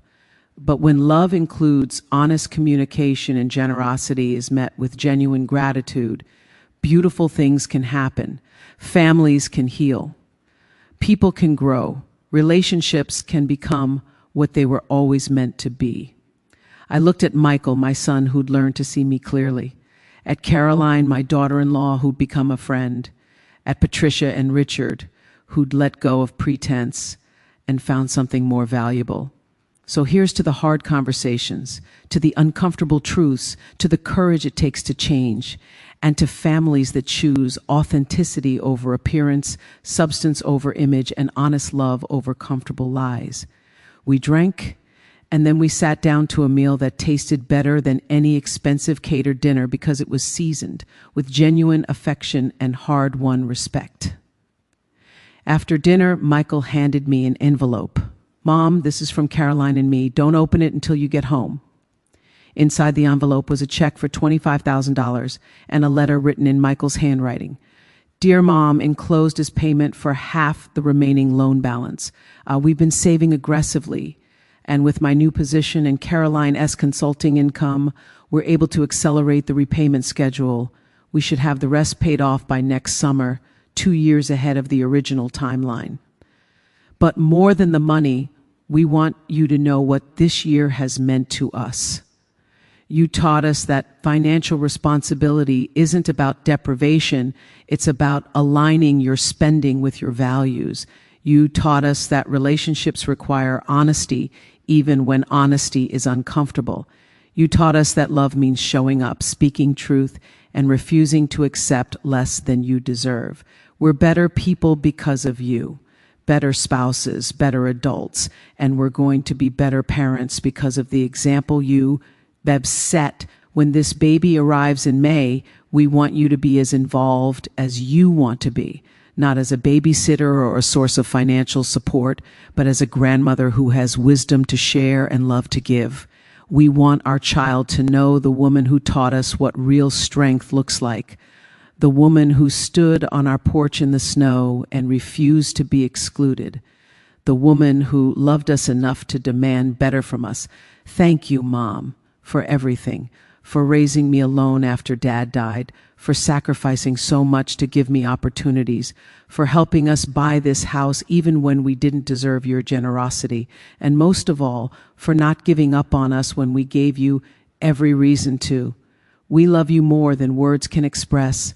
Michael and Caroline."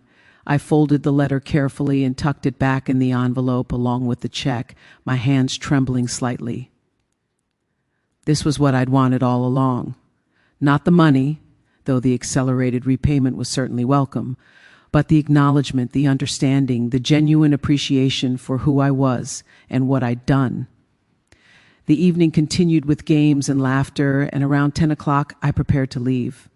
Michael walked me to my car, just as he had a year ago. But this time there was no tension, no resentment, no unspoken conflict. "Mom, I want you to know something. This past year, getting to really know you again, not as a source of money or obligation, but as a person with your own life and interests and dreams, has been one of the best experiences of my life. I'm sorry it took me so long to see you clearly. Better late than never, sweetheart. And Michael, I want you to know that I'm proud of you, not because of your career success or beautiful house, but because you had the courage to examine your life and make difficult changes. That takes real character, I learned it from you, he said simply. You've been making difficult changes your whole life, raising me alone, building a career, navigating widowhood, starting a foundation. You never took the easy path. You always chose integrity over convenience. I'm just trying to follow your example. I drove home through streets strung with Christmas lights, past houses full of families celebrating, and felt a contentment deeper than any I'd experienced since Robert's death. My life wasn't perfect. I still missed my husband every day. I still had moments of loneliness and grief. But I had my son back. I had a daughter-in-law who valued me. I had a grandchild on the way. And most importantly, I had reclaimed my own sense of worth and stopped accepting crumbs from relationships that should have been feasts. Back in my Beacon Hill brownstone, I made tea and settled into Robert's study with the letter and the check. I'd deposit the check tomorrow and put it toward the foundation, helping other widows find their strength. But tonight, I just wanted to savor this moment. This Christmas that was so different from last year's disaster. My phone buzzed with a text from Caroline. Eleanor, I forgot to tell you, we got the results from the ultrasound today. It's a boy. We're naming him Robert Michael Hartwell, if that's okay with you. I stared at the message through tears. More than okay. Perfect. Another message came through. He's going to know his grandmother, really know her. Not as someone we see on holidays, but as someone who's woven into the fabric of his life. We're going to tell him stories about his grandfather and about you, about how you built something meaningful after loss, about how you stood up for yourself when it mattered, about how you loved us enough to refuse to be treated poorly. He's going to be proud to be your grandson. I set the phone down and looked at Robert's photograph on the desk. We're going to have a grandson, I told him, a little boy named after you, and he's going to grow up in a family that values honesty and respect and authentic love. I think you'd be pleased with how things turned out. It took a Christmas disaster to get here, but maybe that's what was needed. Sometimes things have to fall apart before they can be rebuilt correctly. The next morning, I woke to find fresh snow covering Boston. Everything looked clean and new, the way the world does after a storm has passed and the sun comes out again. I made coffee and opened my laptop to check email. There was a message from Thomas Chen with the subject line, Financial Review. Eleanor, I've reviewed your accounts and wanted to congratulate you. Your portfolio has exceeded projections this year. And with Michael's accelerated loan repayment, you'll have full return of principal plus interest well ahead of schedule. More importantly, from a non-financial perspective, I hope you're proud of what you accomplished this year. You set boundaries, demanded respect, and transformed a troubled relationship into a healthy one. That takes courage most people never find. Enjoy your Christmas, and I'll see you in the new year to discuss foundation expansion plans. There was another email from Harold Morrison. Eleanor, I heard through the grapevine that Michael and Caroline have become model citizens, financially responsible and properly appreciative of their remarkable mother. I knew standing up for yourself would work out, even if it was uncomfortable in the moment. Sometimes the best gift you can give someone is holding them accountable. Congratulations on your successful navigation of a difficult family situation. And on a personal note, I think Robert would be very proud of you.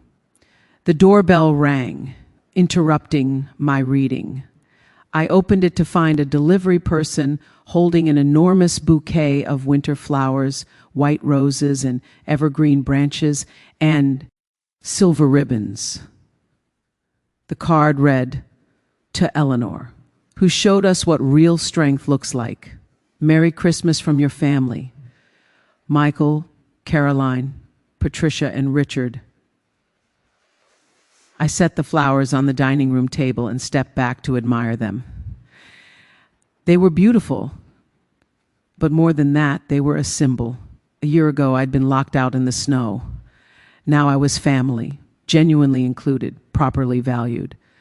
The transformation hadn't been easy. There had been uncomfortable confrontations, difficult truths and painful moments of honesty.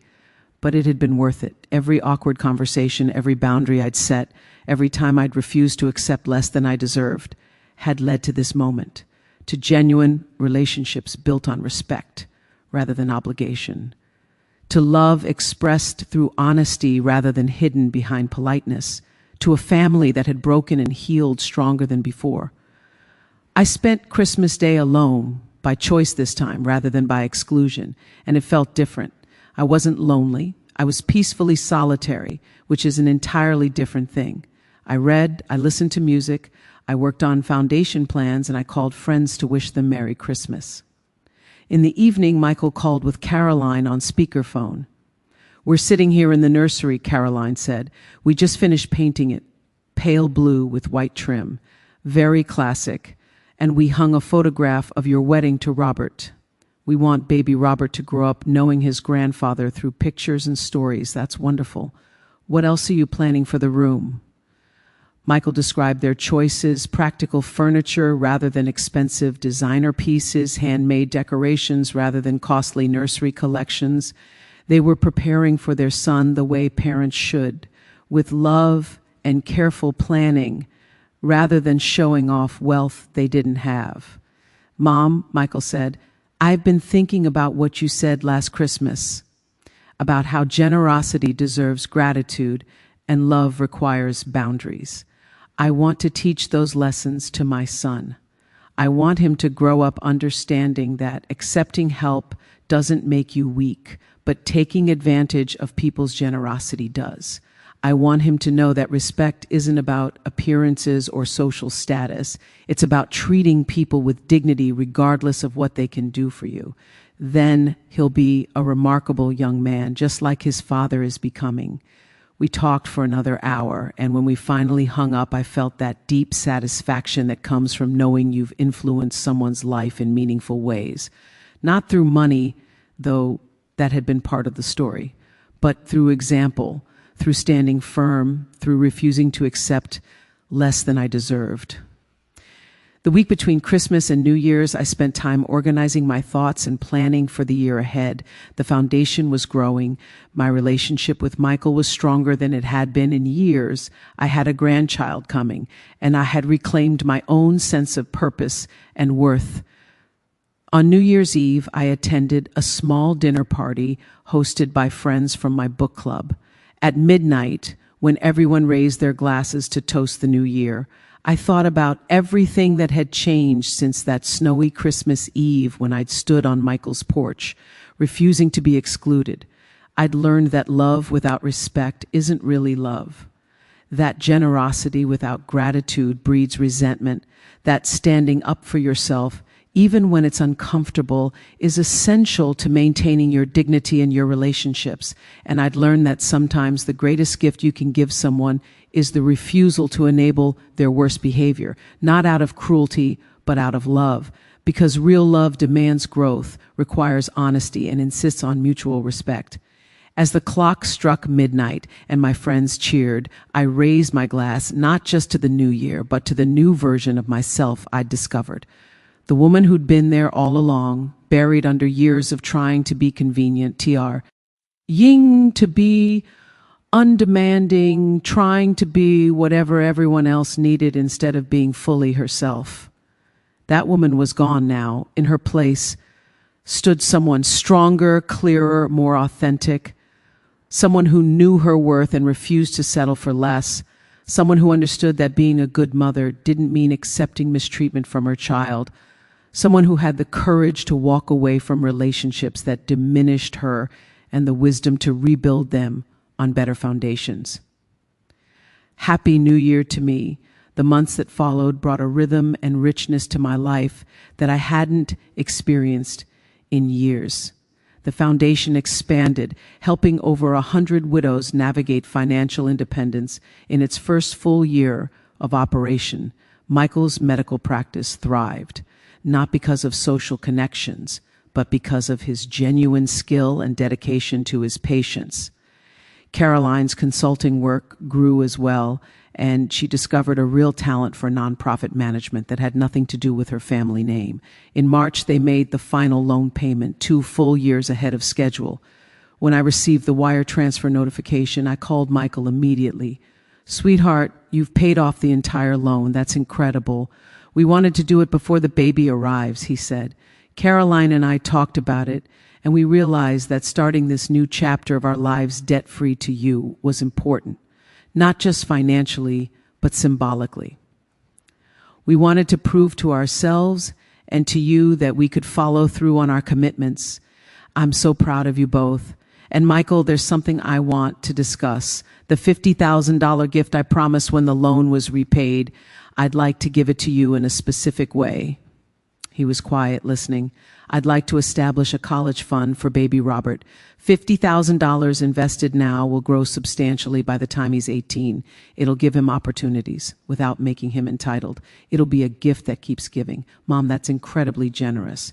But what about the gift you promised us? This is the gift. Not money for you to spend now, but security for your son's future. The kind of gift that says, I believe in this family's future. I believe you'll raise Robert with the values you've learned. And I want to support that without enabling dependence." There was a long pause, and then I heard Caroline's voice. She must have been listening on speaker. "Eleanor, that's perfect. Thank you. Not just for the college fund, but for always giving us what we need instead of what we ask for. You've taught us so much about the difference." In April, I flew to Italy again, this time with Patricia Ashford. We'd become unlikely friends over the past year, bonding over our shared experiences of maintaining appearances while struggling internally. We spent 2 weeks exploring Tuscany, drinking wine, talking about our lives, our regrets, our hopes for the future. One evening, sitting on a terrace overlooking Florence as the sun set, Patricia said something that stayed with me. "Eleanor, you saved my family. Not just Caroline and Michael, but Richard and me too. When you refused to be excluded last Christmas, when you demanded honesty and respect, you held up a mirror that showed us who we'd become. People more concerned with image than integrity. Parents who taught our daughter all the wrong lessons about what matters in life. I don't know if we would have changed without your intervention. I didn't set out to save anyone, Patricia. I just refused to be diminished anymore. That's exactly what made it powerful. You weren't trying to fix us or change us. You were simply insisting on being treated with dignity. And that forced all of us to examine whether we were people who treated others with dignity. Turns out we weren't. But we're learning to be. We flew home tanned and relaxed, and 2 weeks later I received the call I'd been waiting for. Caroline was in labor. I drove to the hospital with my heart pounding, memories of Michael's birth flooding back. Robert had been with me then, holding my hand through every contraction, cutting the umbilical cord, crying as he held his son for the first time. He should be here for this, I thought. He should meet his grandson. But then I walked into the hospital room and saw Michael holding his newborn son, Caroline exhausted and glowing beside him, and I knew that Robert was there, in the love that had created this child, in the values we'd instilled in Michael, in the legacy that would continue through this tiny new life. "Eleanor, meet Robert Michael Hartwell," Michael said, placing the baby in my arms. "Your grandson." I looked down at the small, perfect face, the tiny hands, the eyes that would someday look at the world with wonder and curiosity. And I felt a love so intense, it was almost painful. "Hello, Robert," I whispered. "I'm your grandmother. And I promise you, you're going to grow up in a family that values honesty and respect and authentic love. You're going to know that generosity deserves gratitude, that boundaries are healthy, and that real strength comes from admitting when you're wrong and having the courage to change. You're going to hear stories about your grandfather and about that Christmas Eve when everything changed. And you're going to understand that sometimes the most loving thing you can do is refuse to accept mistreatment, even from people you love." Caroline reached for my hand. "Thank you, Eleanor, for everything, for not giving up on us, for teaching us what really matters, for being exactly who we needed even when we didn't realize we needed it. I squeezed her hand, tears running down my face, and looked at this family I'd fought to reclaim. My son, my daughter-in-law, my grandson. Imperfect, human, but genuine, real, built on a foundation of honesty instead of pretense, of respect instead of obligation, of love that demanded growth instead of accepting stagnation. A year and a half ago, I'd stood on a porch in the snow, locked out of a house I'd helped purchase. Hurt, angry, determined to reclaim my dignity. I couldn't have known then that refusing to be excluded would lead to this moment, to holding my grandson in my arms, surrounded by a family that had broken and healed, that had learned the difference between appearing successful and actually being happy. Sometimes I've learned the greatest gifts come wrapped in the ugliest packages. Confrontation that leads to growth, boundaries that create respect, difficult truths that make space for authentic love. That Christmas Eve disaster, humiliating as it was in the moment, had been exactly what we all needed. The catalyst for transformation, the beginning of something better. As I sat in that hospital room, watching Michael gaze at his son with wonder, listening to Caroline talk about the kind of parents they wanted to be, I felt Robert's presence more strongly than I had since his death. He would be proud, I knew, not just of our grandson, but of how I'd navigated the difficult path from that snowy porch to this hospital room, from being excluded to being essential, from being taken for granted to being genuinely valued. Baby Robert made a small sound, and I looked down at his perfect face. Welcome to the family, little one. You're going to love the story of how your grandmother refused to spend Christmas alone, showed up uninvited, and changed everything. It's a good story, one worth telling